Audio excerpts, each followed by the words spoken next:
Kamusta pong muli mga katambay, mga kababayan? Si Kamanong po, nagbabalik po dito po sa Tambayan mga kabayan para po magkomento po sa inyo. Samahan niyo po inyong lingkod. Magandang umaga po, tanghali, hapon, gabi. Madaling araw po sa atin lahat. Saan man sulok ng ating bansa at mundo tayo naroon, naway maingatan po tayong lahat mga kababayan. Umpisahan na po natin. Komentuhan po natin ito mga tambay. Ito pong nakarang araw ay kasama po sa tinanggal ng administrasyon po ng Binagoongang Pilipinas, ang Solgen po na si Minardo Guevara mga katambay. Alam naman po natin ito pong Solgen ay magaling po ito na abogado mga kabayan at alam niya po ang batas at sumusunod po ito sa batas dahil kung natatandaan nyo yung issue po ng pagdakip sa dating Pangulong Duterte ay isinampa po ito ng pamilya Duterte sa Supreme Court. Kung naalala po ninyo, hindi po ipinagtanggol ng Solgen Guevara ang gobyerno. Dahil alam po ng Solgen na mali ang ginawa ng administrasyon po ng Binagoongang Pilipinas sa pagkidnap sa dating Pangulong Duterte. Kaya expected na po natin na sisibakin yan o tatanggalin mga katambay dahil hindi po napasunod sa gusto nila. Dahil ang batas po ay ang gusto nila ay sila ang masunod. Hindi po ang ating saligang batas, mga kabayan. Pakinggan po natin itong balita at komentuhan po natin.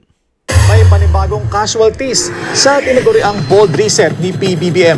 Dalawang opisyal na may kaugnayan sa dating administrasyon. Pero itinanggi ng Malacanang na may nangyayaring purge sa gabinete. Narito ang agenda report ni Pierre Pastor. Dalawang miyembro ng gabinete ang sinibak sa pwesto matapos tanggapin ni Pangulong Bongbong Marcos ang kanilang resignation. Pero may tatlo ring kalihim na sigurado ng mananatili sa gabinete. Tanggal sa pwesto si Solicitor General Minardo Guevara na pinalitan ni UP Law Dean Darlene Berberabe. Si Solgen Guevara has been there since the beginning, no? And maybe it is time for him to go to another venture. And so the President accepted his resignation to allow for fresh blood to come in. Hindi raw dahilan sa pagkakasibak ang pagtanggi ni Guevara na irepresenta ang gobyerno sa mga kasong isinampa ng mga Duterte kaugnay ng pagkakaaresto kay FPRRD. I don't think that was a factor at all because if you recall, there was a strong clamor for the termination or removal of Solicitor Guevara at the time. He and the President had a conversation about this and the President respected his ethical decision to recuse. Tinanggal din bilang chairperson ng Commission on Higher Education si Prospero de Vera na pinalitan ni Commissioner Shirley Agrupis. Tinanggihan naman ni PBBM ang courtesy resignations ng magkapatid na Jesus Crispin Remulla ng DOJ at John Vic Remulla ng DILG. Mananatili rin sa gabinete si Defense Chief Gilberto Teodoro.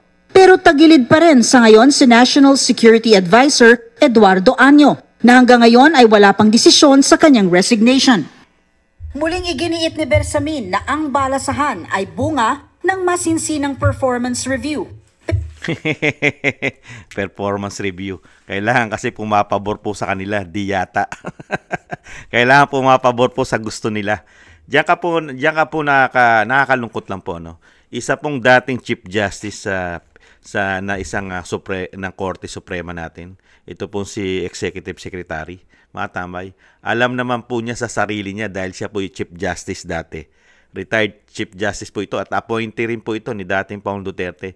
Yung ginawa po na kidnapping at walang proseso ng batas, hindi malalakakuha ng due process ang dating Pangulong Duterte. Alam po nila yan. Kaya nga lang po, matindi po ang pamumulitika. At syempre, naiba na po ang pananaw ni dating Chief Justice sa ito pong nakatalaga na Executive Secretary na si Bersamin. Dati pong Chief Justice yan eh. Iba na po ang batas nila at pananaw. Dahil nga po rito, hindi natin alam kung bakit. Bakit na bago ang mga paniniwala? Dati siyang Chief Justice. At alam din po niya na talagang hindi nakakuha ng tamang proseso ng batas, lalo-lalo sa pagkidnap. Kaya po, yung sinasabi nga po natin, expected na po natin yon na hindi tatanggalin ang mga Rimulya, ang magkapatid, at ang Gibo. Sila po yung nagplano eh. Di ba? Yun ang lumalabas sa investigasyon ng Senado. At sa nakita po natin, sila po di umano ang nagplano para po sa pag-kidnap di umano sa dating Pangulong Duterte. Di po ba? Magkakasama sila sa nagplano. Yung DOJ at yung kapatid, DILG at yung DND at yung Security National Advisor po natin na si Anyo. At itong Malacanang, siyempre. Bakit sisibakin yan? Di po ba? Expected mo na yon. Hindi katulad ni Minaro Minaro Guevara, mga katambay.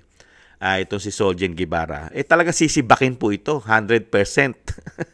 Dahil una-una, hindi sumusunod sa gusto nila. Di po ba? Dahil po matalinong tao at sumusunod po sa batas, itong si Soljen Guevara, alam niya po ang proseso ng batas. Kaya nga po hindi niya po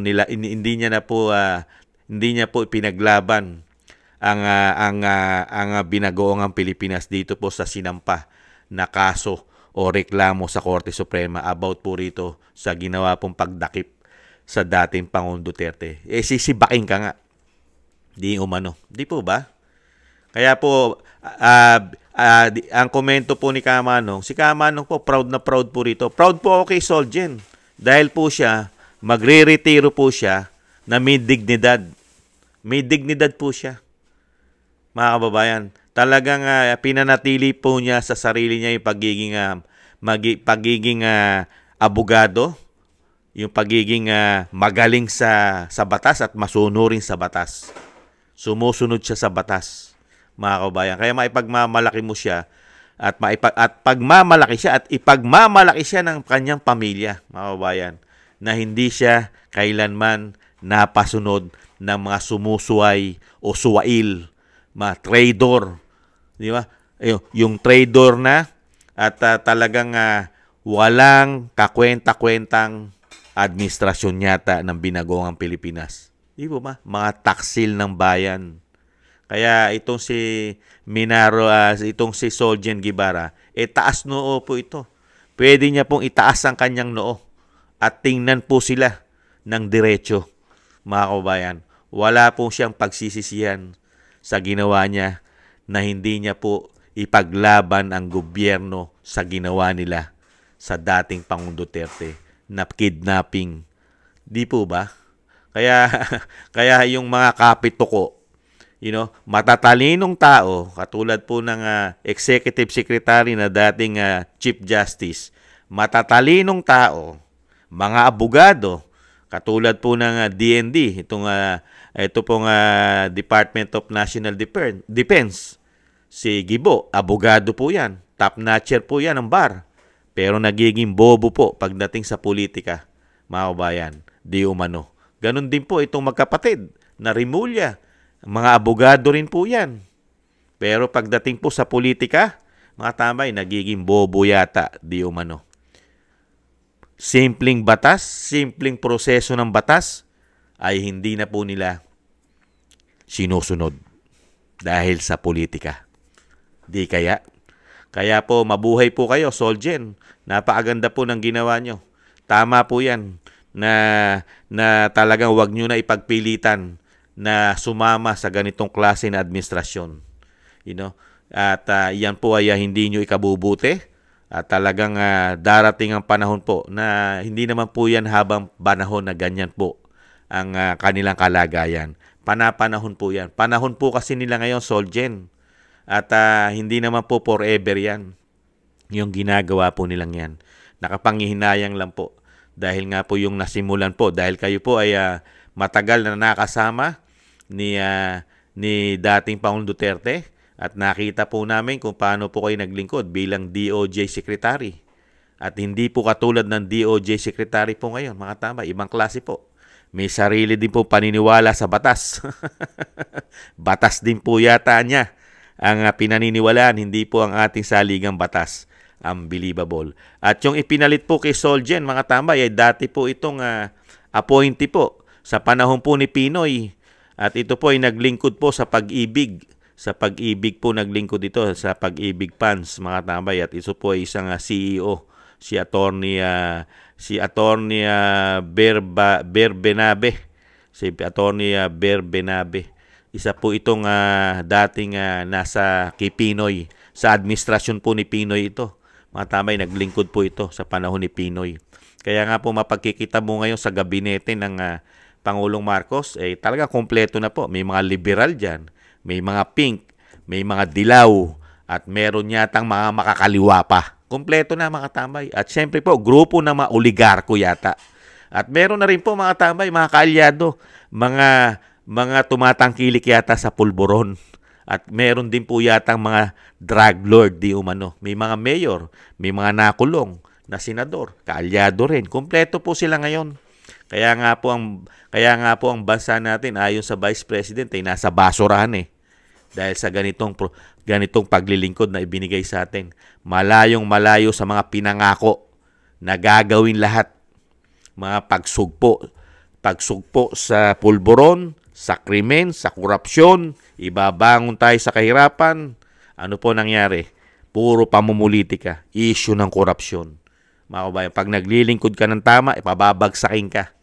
Pagka ayos ka magtrabaho, pababagsakin ka. Hindi ka pwede sa amin. Chugi. Itchapuera ka sa amin. Hindi ka kasama sa grupo namin. Ganon. Kaya po dito po mga tambay, mabuhay po kayo, Solgen. Okay po yan. Ang mga Pilipino ay humahanga po sa inyo, Solgen, na mabuti po yan na wag na po kayong bumalik. At talagang yung resignation na ginawa nyo, ay okay na po yan. At kayo po ay magre-retiro ng merong dignidad. Siyempre po. At hindi po nawala sa inyo yung inyong yung pagiging sinasabing sumusunod sa batas, sa pagiging abogado po ninyo. At naging pong Solgen at naging DOJ Secretary. Okay na po yan. Mabuhay po kayo. At ipagmamalaki po kayo ng buong sambahayan nyo at buong pamilya nyo po, Solgen. Wala po kayong issue na talagang hindi po katulad nila. Napakarami po nilang issue, mga tambay. Lalong-lalo sa paglabag sa batas. Ibang klase po. Mabuhay po kayo, Solgen. Okay po yan. Panapanahon po yan. Malay nyo po, pagka po ang Vice President na po ang naging presidente, baka po kailanganin pa rin po ang inyong serbisyo, Solgen Guevara, mga kababayan. Talagang ganun Dahil po ang mga Duterte, ang hinahanap po niyan, mga matatalino at matitinong mga lingkod bayan. Hindi po katulad po ngayon, nung pumasok po ang binagoong Pilipinas, ang hinahanap po yata nila na lingkod bayan ay mga bugok, mga magnanakaw. Di ba? Yan po yata hinahanap nila di umano. At syempre po, yung makakaliwa po yata hinahanap din nila, mga kabayan. At may mga kasama rin yata mga drug lord yata dyan di umano. At mga oligarko. Di kaya? Nagtatanong lang si Kamanong. Hindi naman masama magtanong. Maraming salamat po sa mga naagusto po ng ating tambayang makabayan sa YouTube at TikTok. At ganoon din po sa ating mga taga-subaybay. Thank you po. At sa ating po mga subscribers, maraming salamat po, mga kababayan. Mabuhay po kayo. Shoutout po sa inyong lahat. At shoutout din po sa mga nagbibigay ng biyaya sa inyong lingkod.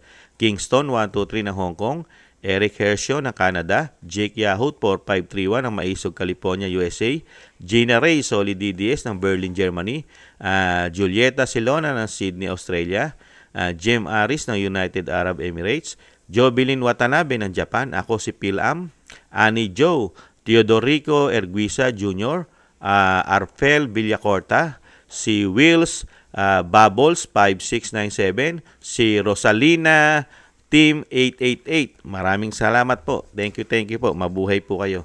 At syempre po sa mga nagko-comment, like, share, subscribe, maraming salamat po, mga kababayan. At huwag po sana natin kalimutan na isama po natin sa panalangin at dasal na maingatan po ang pamilya Duterte at makabalik na po sa lalong mabilis ang dating Pangulong Duterte sa ating bansa. Thank you po, mga kababayan. At ingat-ingat din po tayo, mga tambay. Sa muli po, paalam po. Bye-bye. Ingat po.